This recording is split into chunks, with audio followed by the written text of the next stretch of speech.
Class 11th के सभी विद्यार्थीगण, मैं आप लोगों का हार्दिक स्वागत करता हूं और मुंशी प्रेमचंद जी द्वारा लिखित नमक का दारोगा नामक कहानी की व्याख्या के लिए आज हम फिर से यह वीडियो प्रारंभ करते हैं। माता सरस्वती जी के चरणों में प्रणाम करते हैं और हम अपने कार्य को आगे बढ़ाने का प्रारंभ करते हैं। माता सरस्वती जी हम लोगों के कार्य व्यवहार को शुभ्र और शुभ्रतर करें। कहानी आप पहले पढ़ चुके हैं।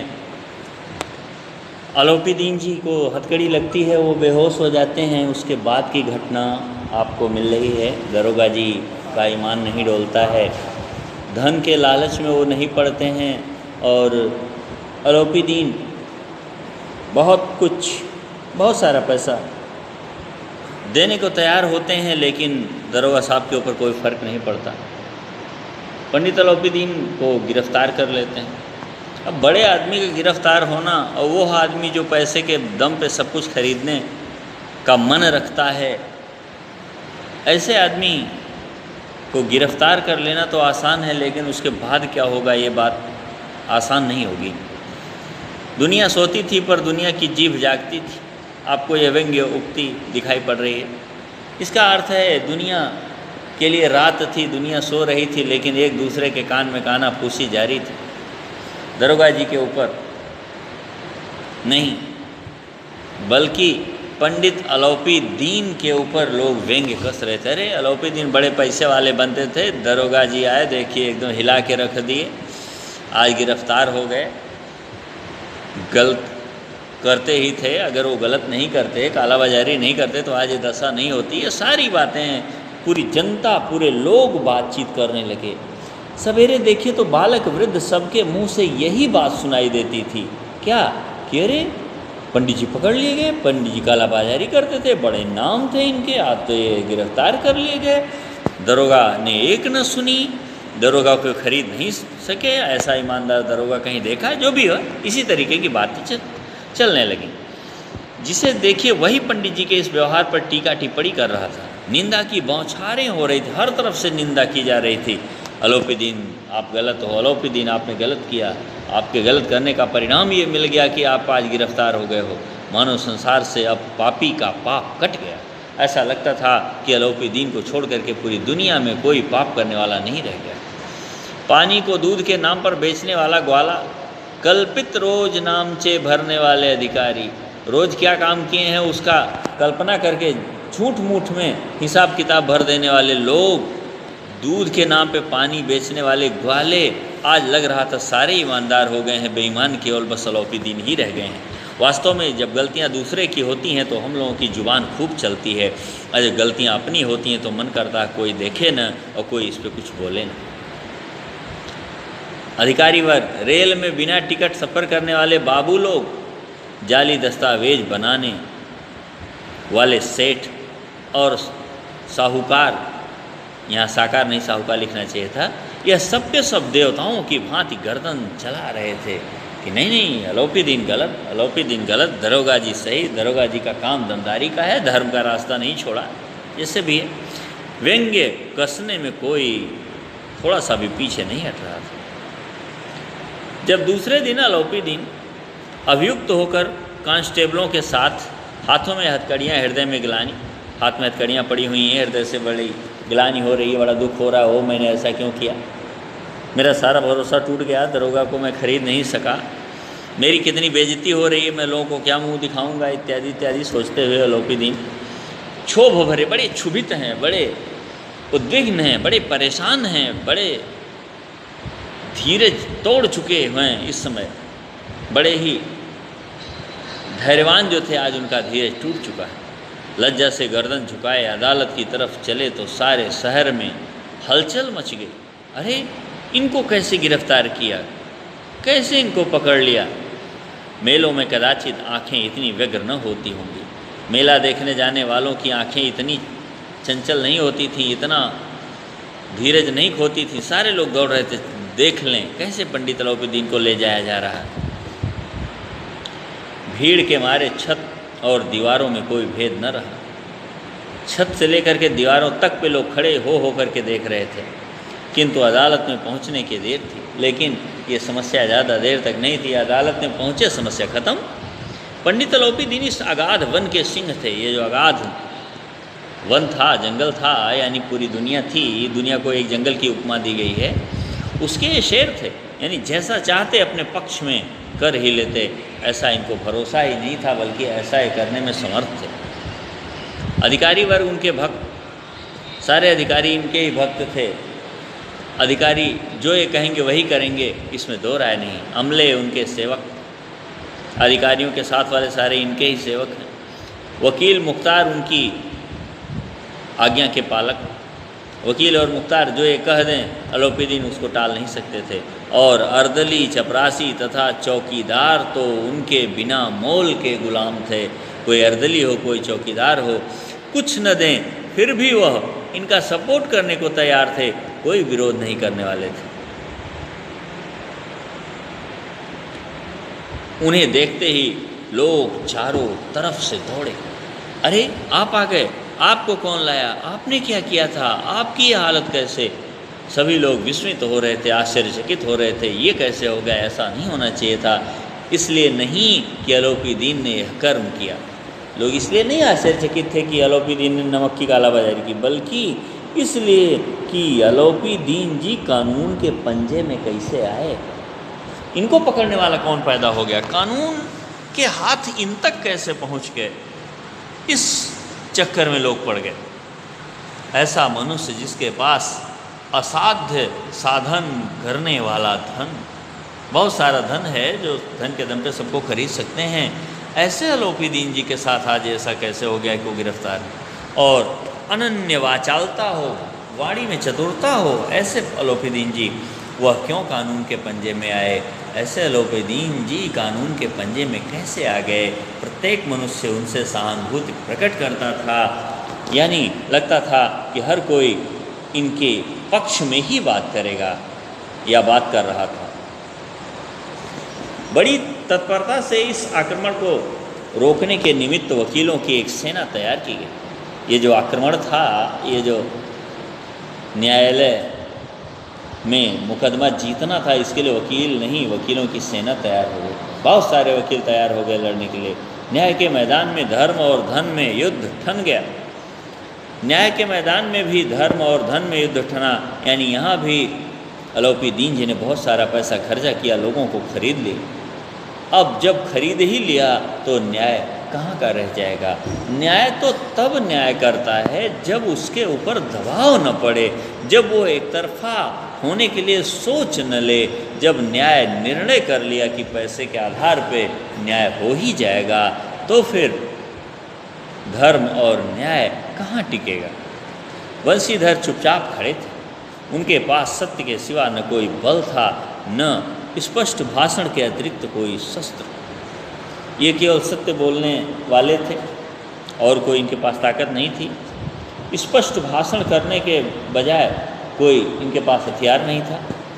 अगर ये भी झूठ मूठ का बोलना जानते, वाक चातुर्य इनके अंतर्गत होता, वाणी की चतुरता होती, तो ये अलोपीदीन को फंसाने में तमाम प्रयास भी करते। लेकिन स्पष्ट बोलना और सत्य बोलने के सिवाय इनके पास कोई और उपाय नहीं था। गवाह थे किंतु लोभ से डावाडोल। दरोगा साहब की तरफ से भी गवाह थे, लेकिन वो लालच के मारे डावाडोल थे। उनके समझ में नहीं आ रहा था, इतना सारा पैसा लिया तो दरोगा साहब की तरफ से कैसे बोलें। दरोगा साहब तो वैसे भी आज का मुकदमा हारने ही वाले हैं, जब हार जाएंगे तो इनकी कोई हालत रह नहीं जाएगी, इनकी कुर्सी भी छीन जाएगी, तो फिर इनकी तरफ से बोलने का क्या मतलब हो रहा है। इससे अच्छे तो अलोपीदीन जी हैं, अलोपीदीन की तो कुर्सी छीनने की कोई बात ही नहीं है, उल्टा है इस मुकदमे में विजयी होने वाले हैं। उधर रहने पे धन भी मिलेगा, मान भी मिलेगा, सब कुछ बरकरार रहेगा। यहाँ तक कि मुंशी जी को न्याय भी अपनी ओर कुछ खिंचा हुआ दिख पड़ता था। मुंशी जी को ऐसा लगता था, दरोगा साहब को, कि लगता था न्याय हमारी तरफ से खिंच के दूसरी तरफ चला गया। वह न्याय का दरबार था, परंतु उसके कर्मचारियों पर पक्षताप का नशा छाया हुआ था। न्याय का दरबार जरूर था, लेकिन कर्मचारी जो हैं पक्षपात करने के लिए एकदम आमादा थे, आतुर थे। किंतु पक्षपात और न्याय का क्या मेल। जब पक्षपात लेना हो तो न्याय कहाँ से हो सकता है। न्याय लेने के लिए पक्षपात छोड़ने की ज़रूरत होती है। पक्षपात करने के बाद न्याय कदापि नहीं मिल सकता है। जहाँ पक्षपात हो वहाँ न्याय की कल्पना भी नहीं की जा सकती। मुकदमा शीघ्र ही समाप्त हो गया।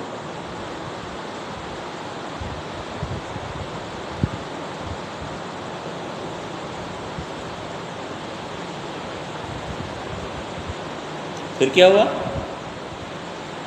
डिप्टी मजिस्ट्रेट ने अपनी तजवीज़ में लिखा, उन्होंने जो निर्णय दिया उस निर्णय में लिखा, पंडित अलौपीदीन के विरुद्ध दिए गए प्रमाण निर्मूल और भ्रमात्मक हैं, कोई मतलब नहीं है उन प्रमाणों का, भ्रमात्मक हैं, भ्रम उत्पन्न करने वाले हैं, संशय उत्पन्न करने वाले हैं, दुविधा उत्पन्न करने वाले हैं। वह एक बड़े भारी आदमी, बड़े आदमी, पैसे वाले आदमी है। यह बात कल्पना के बाहर है कि उन्होंने थोड़े से लाभ के लिए ऐसा दुस्साहस किया हो। जज ने अपनी बात सुनाई कि वे इतने बड़े आदमी, इतने पैसे वाले और थोड़े से पैसों की लालच के लिए क्यों नमक की कालाबाजारी करेंगे। यद्यपि नमक के दरोगा मुंशी बंशीधर का अधिक दोष नहीं है, लेकिन यह बड़े खेद की बात है कि उसकी उद्दंडता और विचारहीनता के कारण एक भले मानुष को कष्ट झेलना पड़ा। ये न्यायालय का निर्णय रहा। दरोगा जी उद्दंड बता दिए गए और अलौपीदीन जी सम्मान से छोड़ दिए गए। हम प्रसन्न हैं कि वो अपने काम में सजग और सचेत रहता है। हम खुश हैं कि वो अपने काम में सजग हैं, किसी को नहीं जाने देते, हर किसी को चेक करते हैं। किंतु नमक के मुकदमे की बढ़ी हुई नमक से हलाली ने उनके विवेक और बुद्धि को भ्रष्ट कर दिया। लेकिन नमक हलाली बढ़ गई है, नमक कालाबाजारी बढ़ गई है, नमक से अच्छी खासी ऊपरी आमदनी कर पाते हैं, इसलिए उनकी बुद्धि अब काम नहीं कर रही है। नमक की दलाली करने वालों को ही नहीं, जो नमक की दलाली नहीं भी कर रहा उसको भी पकड़ करके परेशान कर रहे हैं। ऐसा उनको नहीं करना चाहिए था। ऐसा ही निर्णय कोर्ट ने सुना दिया। भविष्य में उनसे होशियार रहना चाहिए। भविष्य में दरोगा साहब को चैतन्य रहना चाहिए, चालाकी दिखानी चाहिए, ऐसा कुछ गड़बड़ नहीं करना चाहिए। वकीलों ने यह फैसला सुना और उछल पड़े। पंडित अलौपीदीन मुस्कुराते हुए बाहर निकले। स्वजन बांधवों ने रुपए की लूट की, यानी अपने लोग जो थे वो सब खूब पैसा लुटाए। उदारता का सागर उमड़ पड़ा। उनकी लहरों ने अदालत की नींव तक हिला दी। इतने पैसे फेंके गए, लोगों को दान में दिए गए, दान में नहीं बल्कि लोगों को घूस के रूप में या पैसों को लुटाया गया वहाँ पे इतनी अधिक मात्रा में कि मानो अदालत की नींव हिल गई। ऐसा लगा कि सच में अदालत खरीदी गई थी। जब वंशीधर बाहर निकले तो चारों ओर से उनके ऊपर व्यंग्य बाणों की वर्षा होने लगी। दरोगा साहब बाहर निकले तो हर कोई व्यंग्य मारता था, अरे और पकड़ो ना, बड़े आदमी से टक्कर लेने चले थे, अपमानित हुए भी, मिला कुछ नहीं, देखो क्या होता है, ऐसे आदमी से टक्कर लेने से क्या फ़ायदा है, वहीं रफा दफा कर लिए होते तो अच्छा रहता, इत्यादि बहुत सारे व्यंग्य बाण जनता मारने लगी दरोगा साहब को। चपरास और इधर पंडित अलौपीदीन की हालत, चपरासियों ने झुक झुक कर सलाम किया। अलौपीदीन तो निकल ही गए और यहाँ दरोगा जी की हालत क्या थी, चपरासी जो थे वो लोग झुक झुक के सलाम कर रहे थे, लेकिन उनका सलाम करना भी व्यंग्य मारना ही था। किंतु इस समय एक कटुवाक्य, एक एक संकेत उनकी गर्वाग्नि को प्रज्वलित कर रहा था। जितने ही लोग व्यंग्य मारते थे उतना ही इनको गर्व होता था कि कोई बात नहीं, आज वो जीता है बेईमानी से, उसकी तरफदारी तुम लोग कर रहे हो, लेकिन मुझे गर्व है कि मैंने अपना ईमान नहीं खोया, मैंने उसको पकड़ के दिखाया। ये अलग बात है कि सारे बिकने वाले हैं इसलिए उसके खिलाफ कुछ नहीं हो सका, इसकी मुझे कदापि चिंता नहीं। कदाचित इस मुकदमे में सफल होकर वह इस तरह अकड़ते हुए न चलते, आज उन्हें संसार का एक खेदजनक विचित्र अनुभव हुआ, बड़ा दुखपूर्ण अनुभव हुआ। अरे इतना दुख है दुनिया में, दुनिया वाले इतने बिकाऊ हैं, जज बिक जाता है, वकील बिक जाते हैं, अर्दली बिक जाते हैं, चपरासी तो बिकते ही बिकते हैं। ऐसी हालत जब उन्होंने देखी तो उनका इस संसार पर से विश्वास उठता हुआ नजर आया। आज उन्हें संसार का एक खेदजनक विचित्र अनुभव हुआ कि सच में लोग बिकाऊ हैं। इसी नाते बेईमानी करने वाले लोगों के सिर ऊंचे होते जा रहे हैं। न्याय और विद्वता, लंबी चौड़ी उपाधियां, न्याय और विद्वता सारी धरी की धरी रह गईं। लंबी चौड़ी उपाधियां लेने वाले लोग, उपाधियों को लेकर के पद पे बैठे हुए लोग न्याय नहीं कर सकते, विद्वान न्याय नहीं कर सकते, जज न्याय नहीं कर सकते, वकील न्याय के लिए अपनी तर्क शक्ति का इस्तेमाल नहीं करते, बल्कि पैसे के आधार पर गलत को सही और सही को गलत बनाते हैं। बड़ी बड़ी दाढ़ियाँ, ढीले चोंगे, एक भी सच्चे आदर के पात्र नहीं। दरोगा जी को लगा ये बड़ी बड़ी दाढ़ियाँ रखने वाले लोग भी बिकाऊ हैं। ढीले चोंगे यानी ऐसे वस्त्र पहनने वाले लोग जो अपने आप को श्रेष्ठ स्तर पर ला के रखते हैं, ऐसे सारे लोग बेईमान हैं, सारे लोग बिकाऊ हैं, सारे लोग ईमान छोड़ चुके हैं। लंबी चौड़ी उपाधियाँ, बड़ी बड़ी दाढ़ियाँ, ढीले चोंगे, एक भी सच्चे आदर के पात्र नहीं हैं। ऐसा दरोगा जी को समझ में आया। बंशीधर ने धन से बैर मोल लिया था, उसका मूल्य चुकाना अनिवार्य था। देखिए, बंशीधर ने दुश्मनी बड़े भयंकर तथ्य से ले ली, धन से ले ली, धन से बैर मोल लिया तो मूल्य चुकाना ही पड़ेगा। कठिनता से 1 सप्ताह बीता होगा। 1 सप्ताह और ये नौकरी पे रहे कि मुअत्तली का परवाना आ पहुँचा। नौकरी खत्म, मुअत्तल कर दिए गए, निकाल दिए गए, पदच्युत कर दिए गए। कार्यपरायणता का दंड मिला, काम के प्रति ईमानदारी जो दिखाई इन्होंने उसका ही इनको दंड मिला। बेचारे भग्न हृदय, टूट गया हृदय इनका। ओह, अभी तो जो न्यायालय में जो भी हुआ वो तो हुआ ही, नौकरी भी जाती रही। शोक और खेद से व्यथित घर को चले, बड़े ही दुखपूर्ण होकर के, बड़े ही चिंतित होकर घर को चले। अब याद आया, ओह पिताजी क्या कहे थे, मैंने क्या किया, इसका क्या परिणाम निकला। बूढ़े मुंशी जी तो पहले से ही कुड़बुड़ा रहे थे, मतलब बूढ़े मुंशी जी पहले से बहुत गुस्से में थे। वो पहले से मूड बना के चले थे, आने के बाद जाने क्या क्या सुनाएंगे। चलते चलते इस लड़के को समझाया था, लेकिन इसने एक न सुनी, सब मनमानी करता है। ये अगर अपनी बात न सोच के अगर हमारी एक बात माना होता तो आज इसको नौकरी से निकाला भी नहीं जाता, अपमानित भी नहीं होना पड़ता। सारा कुछ उनके मन में था ही, वो कुड़ुड़ा ही रहे थे कि आए तो सारी खरी खोटी सुना लें।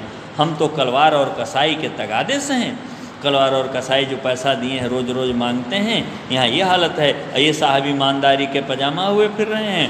ईमानदारी करने के चक्कर में पैसा भी गंवाया, मान भी गंवाया, पता चला कि आज पद भी गंवा दिया। फिर मिला क्या इसको, आखिर क्या सोच के इसने ऐसा किया। बुढ़ापे में भगत बनकर बैठे और वहाँ बस वही सूखी तनख्वाह। हमने भी नौकरी की है और कोई ओहदेदार नहीं थे, लेकिन काम किया, दिल खोल कर किया। और आप ईमानदार बनने चलें, अपने बेटे के बारे में कह रहे हैं, ईमानदार बनने चलें। ईमानदारी में सारा कुछ तो निकल गया। घर में चाहे अंधेरा हो, यहाँ गलत लिखा है, अंधेरा लिखा हुआ है, लेकिन आप लोग समझिए, घर में चाहे अंधेरा हो, मस्जिद में अवश्य दिया जलाएंगे। जबकि कहा जाता है पहले अपने घर में दिया जला करके ही मस्जिद या मंदिर में दिया जलाई जाती है। खेद ऐसी समझ पर, दुख है मुझे अपने बेटे की ऐसी सोच और समझ पर कि इसने पैसे को छोड़ दिया, ईमानदारी को अपना लिया और परिणामतः आज ये अपमानित हो रहा है, पद से अपने भगा दिया गया। पढ़ना लिखना सब अकारत गया, इस लड़के का पढ़ना लिखना सब बेकार चला गया, कोई मतलब नहीं निकला इसके पढ़ने लिखने का। इसके थोड़े ही दिनों बाद जब मुंशी बंशीधर इस दुरावस्था में घर पहुँचे और बूढ़े पिताजी ने समाचार सुना तो सिर पीट लिया। क्यों सिर पीट लिया? अब क्या होगा? इस बेवकूफ ने सारा कुछ तो मटिया मेट कर दिया।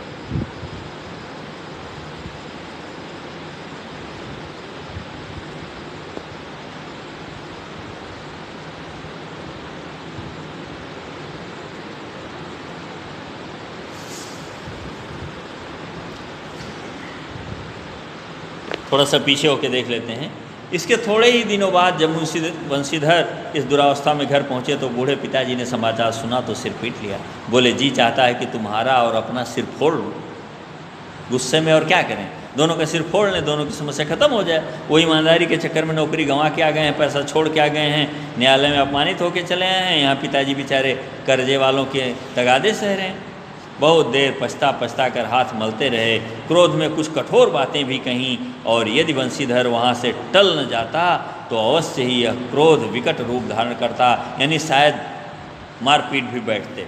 वृद्ध माता को दुख हुआ, जगन्नाथ और रामेश्वर की यात्रा की कामनाएं मिट्टी में मिल के रह गई। रामेश्वर यात्रा करने वाली थीं, जाने वाली थी, वो सारा कुछ खत्म हो गया। जगन्नाथ जी जाने वाली थी, वहाँ कैसे जाएंगी? नौकरी ही चली गई। अच्छा पैसा रहता, पैसा आता रहता तो ये जाती भी, पत्नी ने कई दिनों तक सीधे मुंह बात नहीं की। इसी प्रकार एक सप्ताह बीत गया। संध्या का समय था। बूढ़े मुंशी जी बैठे बैठे राम नाम की माला जप रहे थे। इसी समय उनके द्वार पर सजा हुआ रथ आकर रुका। हरे और गुलाबी पर्दे पड़े हुए हैं रथ पे, बढ़िया सजीला रथ है, लग रहा कोई अमीर आदमी आया हुआ है। पछहिए बैलों की जोड़ी, काफ़ी उम्दा रेट पर मिलने वाली पछहिए बैल हैं, बैलों की जोड़ी है, बैल के सहित रथ आया हुआ है। उनकी गर्दन में नीले धागे पड़े हुए हैं, सींगें पीतल से जड़ी हुई हैं। ये सब अच्छे पैसे वालों के साधनों की निशानी थी। बैल और गाड़ियाँ ही चलते थे तो बैलों के सींग पे पीतल के कवर चढ़वा दिए जाते थे। पछहिए बैल सबसे महंगे मिलते थे क्योंकि उनकी पूंछ इत्यादि काफ़ी बड़ी होती थी, डिल काफ़ी ऊंचे होते थे। तो ऐसे बैलों की जोड़ियों में नधे हुए रथ पर बैठे हुए आए थे। कई नौकर लाठियां कंधों पर रखे साथ थे। नौकर चाकर सहित आए हुए हैं आज।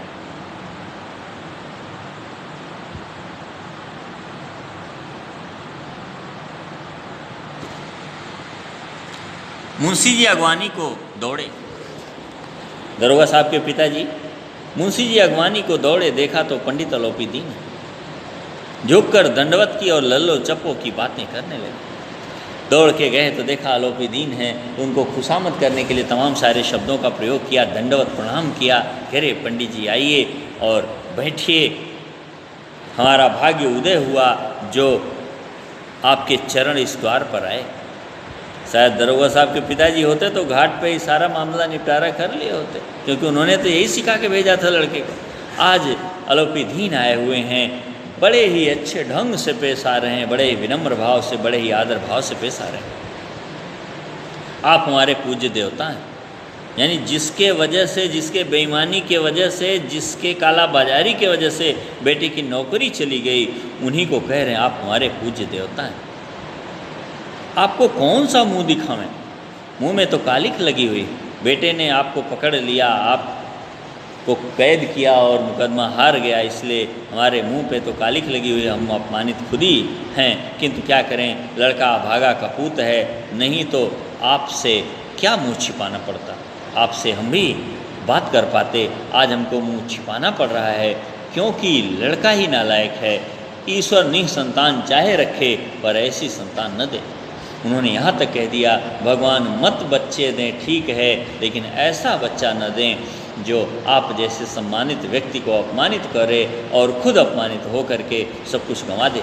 अलोपी दीन ने कहा, नहीं भाई साहब ऐसा न कहिए। मुंशी जी ने चकित होकर कहा, ऐसी संतान को और क्या कहें, मिसप्रिंट है, और क्या कहें।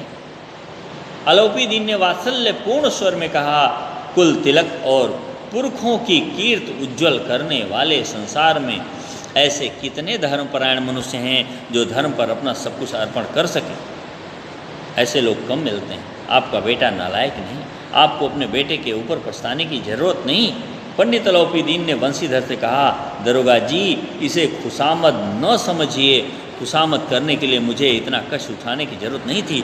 अगर मुझे आपकी खुशामद करनी होती तो मैं आपको बुलवा लेता, बेटे की आपके फिर से नौकरी दिलवाने की कोशिश करता, सब कुछ करता, लेकिन मैं आपके दरवाजे पे नहीं आता।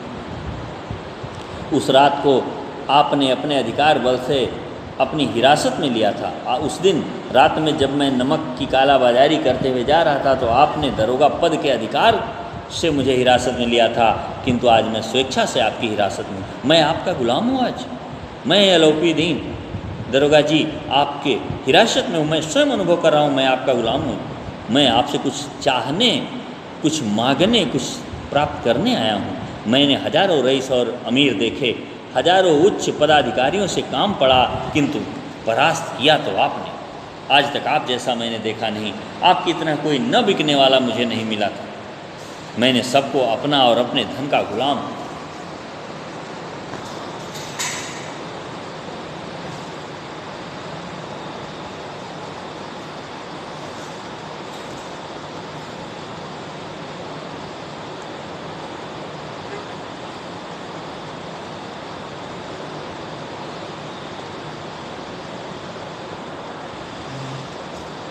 थोड़ा सा नीचे आके देखेंगे हम लोग। मैंने सबको अपना और अपने धन का गुलाम बनाकर छोड़ दिया। मुझे आज्ञा दीजिए कि मैं आपसे कुछ विनय करूं। आप मुझे आज आज्ञा दीजिए, मैं आपसे कुछ कहना चाहता हूं। अगर आप कहेंगे तो ही मैं आपसे अपनी बात कह सकूंगा। बंशीधर ने अलोपी दीन को आते देखा तो उठकर सत्कार किया, किंतु स्वाभिमान से।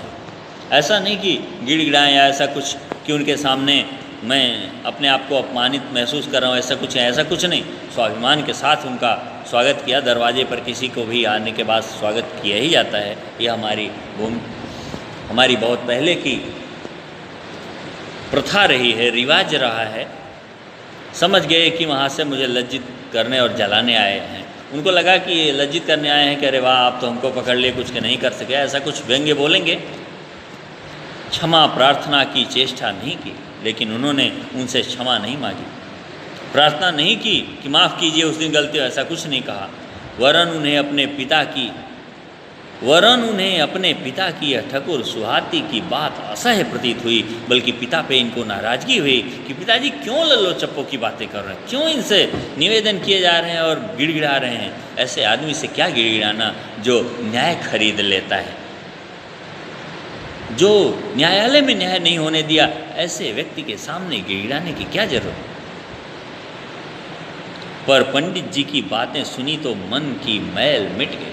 लेकिन जब अलोपी दीन की बातें सुनी तो मन का सारा मलाल जाता रहा, सारा कष्ट खत्म होता रहा।